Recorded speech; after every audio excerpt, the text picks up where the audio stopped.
Hello friends, आप कैसे हो। हम उम्मीद करते हैं आप अच्छे होंगे। हम भी अच्छे हैं। तो आज हम मैं क्या हूँ यह पुस्तक पढ़ रहे हैं। आज हम भाग 6 पढ़ेंगे। कल 5 भाग में हमने पढ़ा था कि अपने को आत्मा समझने वाले व्यक्ति सदा आनंदमय स्थिति का रसास्वादन करते हैं। अब हम आगे पढ़ते हैं। जिसे आत्मज्ञान हो जाता है वह छोटी घटनाओं से अत्यधिक प्रभावित, उत्तेजित या अशांत नहीं होता। वह छोटी घटनाओं से न तो अत्यधिक प्रभावित होता है, न उत्तेजित आनंद में होता है, न अशांत होता है।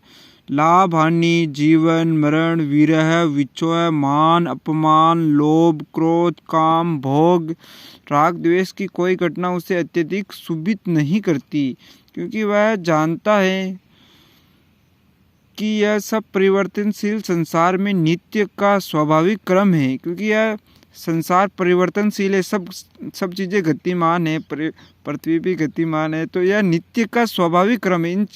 यह रोज होते ही है, नित्य यानी हमेशा, और स्वाभाविक यानी अपने आप में इनका एक क्रम है। मनोवांछित वस्तु या स्थिति सदा प्राप्त नहीं होती। मनोवांछित जैसे हम मन की इच्छा के अनुसार ही सब चाहते हैं, तो हमेशा ऐसा नहीं होता। काल चक्र के परिवर्तन के साथ साथ अनिश्चित घटनाएं भी घटित होती रहती है। तो काल चक्र यानी समय का जब पहिया घूमता है, तो इसमें अनिश्चित यानी जो हम इच्छा नहीं कर रहे होते वो घटनाएं भी हम घटती है, या यूँ कहें हम उनको पसंद नहीं करते, या देखना नहीं चाहते, सुनना नहीं चाहते, ऐसा वातावरण नहीं चाहते, फिर भी वो होती रहती है। इसलिए उन परिवर्तनों को एक मनोरंजन की तरह, नाट्य रंगमंच की तरह, कुतूहल और विनोद की तरह देखता है। तो जैसे एक नाट्य रंगमंच, एक चबूतरे पे रंगमंच नहीं होता है, खेल खेलते हैं, वैसे की तरह देखता है इन सब चीज़ों को, लोभ क्रोध काम भोग राग द्वेष आदि को।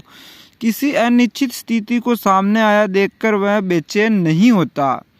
जैसे उसकी स्थिति वो ऐसी स्थिति बन जाती है जैसे वो नहीं चाहता, फिर भी वो सामने आया देखकर वह बेचैन नहीं रहता। आत्मज्ञानी उन मानसिक कष्टों से सहज ही बचा रहता है जिनमें से शरीर भावी लोग सदा व्यथित और बेचैन रहते हैं, और कभी कभी तो अधिक उत्तेजित होकर आत्महत्या जैसे दुखद परिणाम उपस्थित कर लेते हैं। जैसे हम चाहते नहीं है कि ऐसा यार ऐसे कैसे हो गया, तो वो फिर वो शरीर ही समझते हैं अपने आप को, तो वो फिर आत्महत्या भी कर लेते हैं।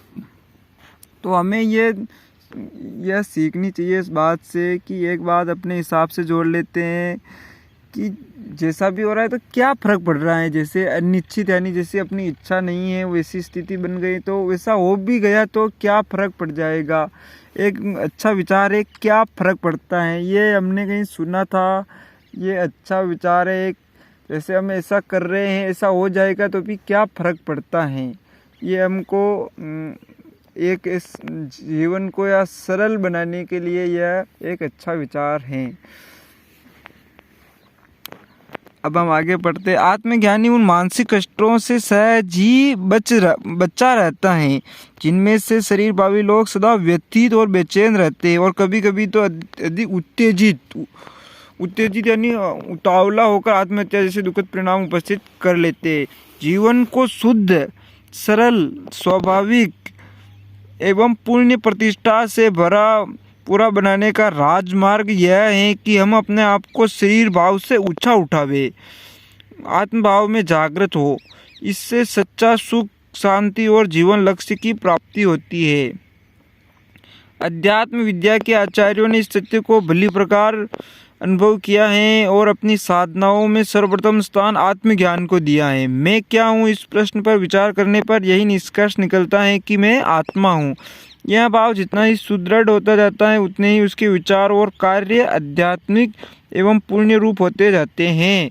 इस पुस्तक में ऐसी ही साधनाएं निहित हैं जिनके द्वारा हम अपने आत्म रूप को पहचानें और हृदयगम करें। आत्मज्ञान हो जाने पर वह सच्चा मार्ग मिलता है जिस पर चलकर हम जीवन लक्ष्य को, परम पद को आसानी से प्राप्त कर सकते हैं।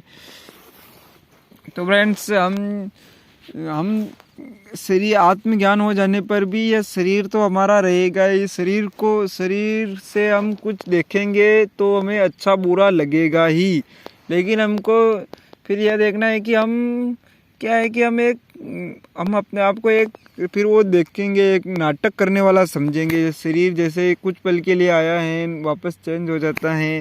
वो जैसे नाटक में नहीं आता है कि कोई पहले डॉक्टर बना फिर पुलिस बन करके आ गया, तो वैसे हम अपने आप को फिर ये समझने का प्रयास करेंगे कि हम कुछ पल के लिए आए हैं। कुछ भी हो जाए, हमको यहाँ कौन सा बहुत हजारों साल तक रहना है, चाहे 60 70 80 साल ले लेंगे, 50 कोई 50 भी रहता है। तो फ्रेंड्स अभी के लिए इतना ही। वीडियो अच्छा लगे तो चैनल को सब्सक्राइब करें, नहीं लगे तो कोई बात नहीं। और वीडियो इसमें कोई बातें हमें बहुत सारी बातें समझ में नहीं भी आती है तो हमें परेशान नहीं होना है, या यूँ कहे कि हमको उसमें उलझना भी नहीं है।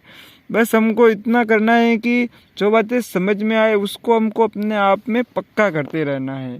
जो बातें समझ में नहीं आती है हमारी बुद्धि की, जैसे कोई भी कुछ भी कह दे, वो कह दे कुछ भी, लेकिन वो अगर हमारे बुद्धि के समझ में नहीं आ रहे हैं तो वो फिर कोई भी बात किसी काम की नहीं है और उलझाने वाली हो जाती है कभी कभी। तो फ्रेंड्स हमको सरल रहना है। कोई बात इसमें भी बहुत सारी बातें हैं जो हमें भी समझ नहीं आती है, फिर भी हमको समझ आती है, वो सीख लेते हैं। और नहीं आती है वो उसको रहने देते हैं, ज़्यादा उलझना, क्योंकि दो पुस्तकों के बीच में अलग अलग बातें कही गई होती। इस पुस्तक में कुछ और दूसरी पुस्तक पढ़ेंगे तो उसमें कुछ और वही बात अलग तरीके से कही गई है। तो हमें जो हमारे समझ में आए, या यूँ कहे हमारे जो मन को शांत करे, हमारे विचारों के कोलाहल को कम करे, उसी को हमें ध्यान में रखना है। तो friends thank you so much.